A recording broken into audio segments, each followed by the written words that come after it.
Everyone, Malcolm Brody here again for Human Vortex Training. Great response from the training while sick or ill video. You guys have all learned a lot, it sounds like, and you're starting to better guide your activity. I've had quite a few emails saying that you never knew that it should be the neck up. And again, that's just my opinion, but really, medically speaking, a cold generally is the neck up, and I have not seen an instance where people have trained from the neck up and had more time off. So something that works really well, and I'm glad you guys have gotten a lot out of it.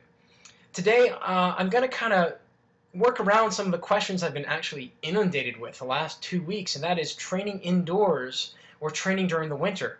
Specifically, I'm going to focus on the bike and the run, and we're going to break this into a bunch of different segments, and I'm going to talk about how to dress properly for different cold weather degree ranges. And the reason I'm going to do this is a lot of you here in Pittsburgh, it was 19 degrees and snowing on Tuesday, and then today it was 42 degrees and sunny. And a lot of people have said on Tuesday, they emailed me and said, oh, thank you so much for the last video. It was great. I learned a lot. It's snowing already now. I want to ride inside. How do I set up a trainer? How do I put my bike in the trainer? What should I do so that I'm doing properly for indoors? What I want to do is keep you guys outside. Isn't the whole point of riding your bike and running to be out? Not stuck on a treadmill or on a trainer. We want you outside, riding, experiencing the different weathers safely, of course. So what we're going to do is we're going to talk about how to dress properly for different degree ranges. The reason I want to do that is because as the weather changes, instead of watching a full video here, you guys can actually go and say, oh, I want to see it's 58 degrees, and how do I dress for this? Or how should I think about dressing?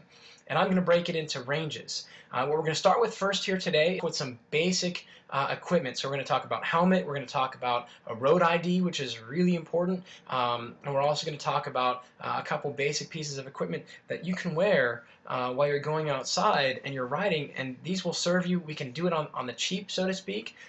For winter riding, you generally want to spend a little bit more, especially if you live in the Northeast. Here in Pittsburgh, we can get up to 2-3 feet of snow like we did in 2010 in the late winter. Or we can get none and have an Indian summer, so to speak. So what we're going to do is we're going to start off talking about helmets, glasses. Yes, you should always be wearing glasses on the bike, and I'm not talking these kind. And also talking about a cycling hat and a couple basic pieces of equipment that will help you stay out riding safer and also in cold weather. So we're going to start off first with our helmet. This is my cold weather helmet. So fall, late fall, winter, and early spring, this is the helmet that I'll wear. This is an LAS. Well, it looks vented. For me personally, it doesn't vent as well as I personally like. So for the summer, I wear a specialized helmet which vents extremely well, whereas this one I really love for cold weather riding.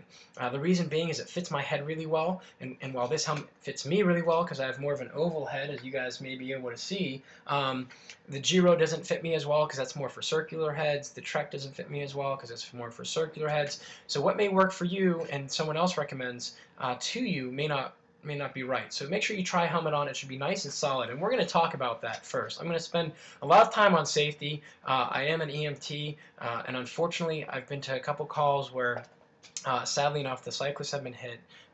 2 of them were pretty darn serious, and it was not the cyclist's fault at all, based on the witnesses, and when the victim was able to tell us what happened, the cyclist was in the way. And yes, as cyclists, I know that we will roll through stop signs and not necessarily abide all traffic laws.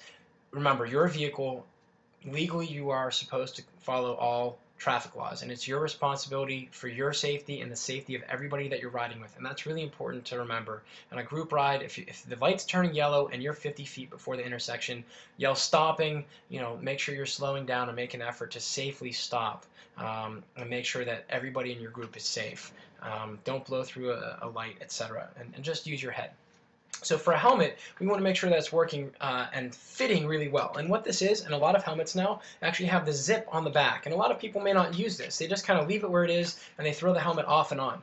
Well, the problem with that is that, and you guys can see my road ID here is sticking off the side. This is to make sure that it goes out the door with me every single time. Every ride that I go out or come back from, it goes right here into the triangle on this side. And what that means is I am never without it.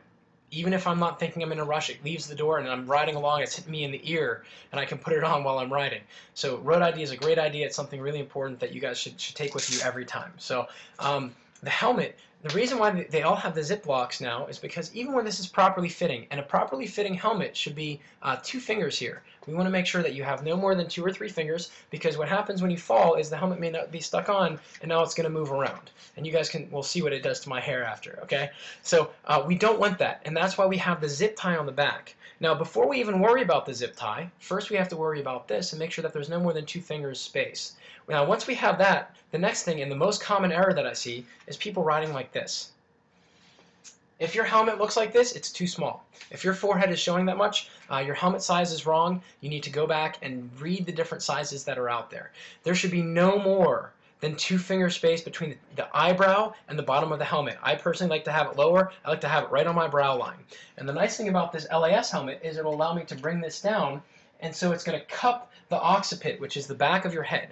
Now, you guys saw how much that was moving before. Now, as much as I'm pulling up, and I am using a lot of force, this helmet is not going to go anywhere. So remember, when you're hitting the ground, God forbid you do have that, even if your head doesn't hit, if this helmet does not fit you properly, it's going to shift around, and you need to make sure, it is your responsibility to make sure that helmet fits you properly. So 2 fingers here, no more than 2 fingers here, and you want to make sure that it's nice and snug close to your ears. And technically I could have this up a little bit higher. With this particular helmet, I like where this sits on me, and as a EMS professional, I really think that it's set really nicely. So check your helmets, make sure that they work properly. Check your kids' helmets. They're going to grow every year. Now, here's the thing a lot of people don't know about helmets, is that if you're using a helmet, after 3 years, there we go, after 3 years, the product in this helmet that creates the padding for you breaks down. You need to replace your helmet every 3 years, even if you haven't had a fall in it. Does that sound silly? Yes. This is a $260 helmet. It's only got 1 more year in it, and then it's going in the trash. Not to the kids, not to Goodwill. It needs to be thrown out. And there is a reason for that, because if this is breaking down and you have an accident 4, 5, 6 years from now, you're screwed. It may not do its job. So every 3 years, throw your helmet out and get a new one, even if you haven't had an accident. Now, after you've had an accident, you want to check and make sure, even if you didn't hit your head, make sure there are no scuff marks and there are no indentations in through any of the padding or the external part of the helmet. The reason that's important is even though your head doesn't hit initially, you may snap and brush. You may not realize you hit your head. Anytime there's any type of crack or deformity in the helmet, it's time to throw it out, even if it looks okay on the outside. If you see a little bit of a brush, better be safe than sorry. These are not made like a football helmet. These are made for one impact only. So even if it's a slight brush, go out and purchase a solid helmet for yourself. Now, talking about equipment. So, in here, this is the summer liner that LAS supplies, and this is the winter liner. What we can do when it gets colder, and you can see the difference in the venting here, there's this is kind of sewn in, there's less space as opposed to here. This is going to trap more heat in on your head. And we can use this, and we can interchange these. It just fits right in here, and it's really great. I love this feature of the helmet because when it gets below 40 degrees, I can throw this in, and then I can throw a cycling helmet or hat on top of it, and I have a nice warm head, and that's going to help keep me warmer. Remember, about 80% of your body heat is going to actually escape through your head. If you look at the football players during the really cold games and they're sitting there, their bodies aren't steaming, but their heads are. There's a lot of different small capillaries. That's why on the ambulance and an EMS, we learned that the abrasions to the face often look worse than they are because it's highly supplied with blood. So that's a place where we're going to get a lot of our air exchange, and we're going to be able to thermoregulate the best. So with your helmet, you can look for this. You can look for a helmet that has an interchangeable different lining. The other thing you can do is if you have a regular just a summer helmet or just one helmet, you can use a cycling hat. What this is great for, it's a light to moderate type of material. They are making winter ones out there that actually have flaps that come down and cover your ears, and that's probably the worst part aside from your fingers and toes that get cold. But the nice part about this is that when you put this on, this can be used for cool weather. It can also be used for rain, and I personally like to use this during rain because when I'm riding behind somebody else, I can actually go ahead and flip this down and combine with my cycling glasses, which we'll talk here in a minute. This is going to keep the water from coming behind the glasses and down onto my face. The nice thing about it is when it's not rainy, you can go ahead and flip that up. And now we have pitcycling.com, www.pitcycling.com on the top, and it's a great advertising space because in pictures, now you have the Panther, and now we have pitcycling.com. So it's something that's really great. It's an often underutilized piece of equipment. A lot of people think they're a fashion statement, but really they're very functional and very useful. Cold weather, wet weather, even in the summer, I'll occasionally wear this for a little bit if we're going out on a group ride, but really for the most part, it's best to use in cold weather because it'll keep that air from coming through that helmet and hitting your head. They do have helmet covers as well, but this has a lot more functionality. You can use it in rain, keep your vision clear, and as we all know, vision is the most important. So that's what we're going to talk about next. A lot of the riders that I know out there don't actually use cycling glasses. Now, the reason why the cycling glasses are important is because they're made to aerate, and if you guys look here, it has little tiny holes at the top that actually allows it to breathe, and you can see that against the color change in my skin. So that allows a little bit of air to come in so that my eyeballs can breathe, and that's really important. The other thing that this gives us is it wraps around to the side, so it's going to protect our eyes from anything coming up from the side. You know, if you're turning to talk to somebody, you can see it covers the whole of my eyes here, making it hard for anything to come in. Now, I have unfortunately been on a couple group rides where people who don't wear glasses actually get hit in the eye, and it's very dangerous because they can't see. They're worried about their vision. They're swerving all over. They're not thinking. These are seasoned riders who really know what they're talking about. So really important to get a nice solid pair of glasses.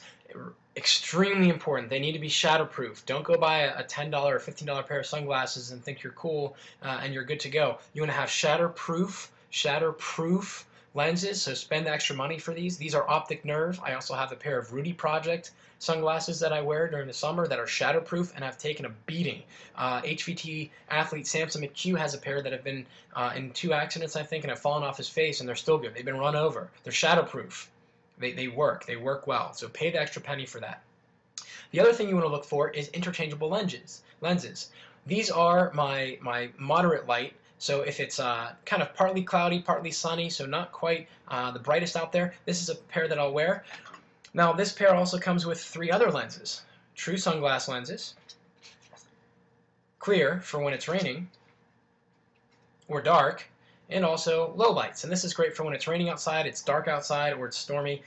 So you have a couple different. I will take, if I'm not sure if it's early morning, I'll wear these to start with, and then when we stop, I'll change over into the sunlight ones, the regular sunglasses ones, and it's really great. Once you get good enough at bike handling, I actually now change them while I'm on the bike, as long as it's safe. So something really important for you guys to consider eyewear.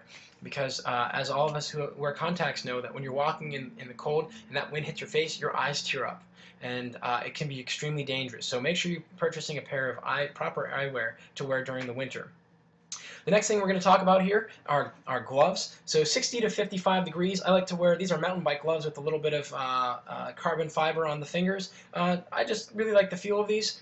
They fit my hands really well. Snug as a glove. There should not be a lot of movement in through these gloves. You should be able to pull in and keep them nice and solid. And gloves are an extremely important piece of equipment. A good pair of gloves will save you from brush burn and abrasions on the hand should you go down.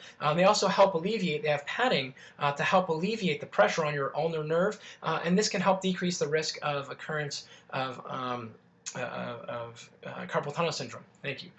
So really important to get a good pair of cycling gloves. If you ever are riding and you get numbness or tingling in through your hands and you're not wearing gloves, go find a nice pair of gloves that fit you, that feel comfortable. You don't want to tie them so tight that you can't feel the circulation. Just nice and loose, but there should be no wiggle room in through the hand here. So really important to purchase a good helmet.